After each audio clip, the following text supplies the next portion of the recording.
बेटियों की शादी हो जाती है तो माँ बाप कह देते हैं कि तुम्हारा घर पति का घर है, और जब पति के घर से अगर कोई रुष्ट हो जाता है या पति बोलता है कि जाओ अपने मायके, तो मायके में आती तो वो कह देता है कि अपने ससुराल जाओ, वही तुम्हारा घर है। तो आखिर बेटियों का घर कौन सा है? अगर मालूम दो तरफ से बेटी को भगा दिया जाता तो वो कहाँ जाएगी? कौन सा घर उसका कहलाएगा? वाह, वर्तमान परिवेश में ये भी प्रश्न बहुत सुंदर है। बेटियों का कौन सा घर है? देखो, बेटियों के दोनों घर हैं।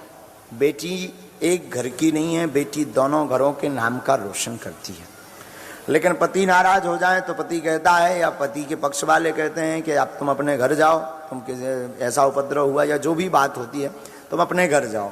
तो वो घर पिता के घर आती है, तो पिता के घर पे भी यही कहा जाता। वास्तविकता में यह है, पिता का धर्म तब तक है जब तक बेटी का विवाह नहीं हुआ, तब तक बेटी का घर पिता का घर है। और जहां विवाह हो जाता है तो असली घर बेटी का पति का घर होता है। फिर चाहे वो जैसे पति रखे, बेटी को रहना ही पड़ता है। विपरीत परिस्थिति में ऐसी परिस्थिति कई बार बनती है कि पति नहीं रखता है या नहीं चाहता है, तलाक लेना चाहता है, तो पिता का दिल तो हमेशा से बड़ा होता है, तो पिता सहज बस बुला लेते हैं। पर हकीकत में विवाह के बाद बेटी का घर पति का घर हो जाता है, शास्त्र मर्यादा अनुसार।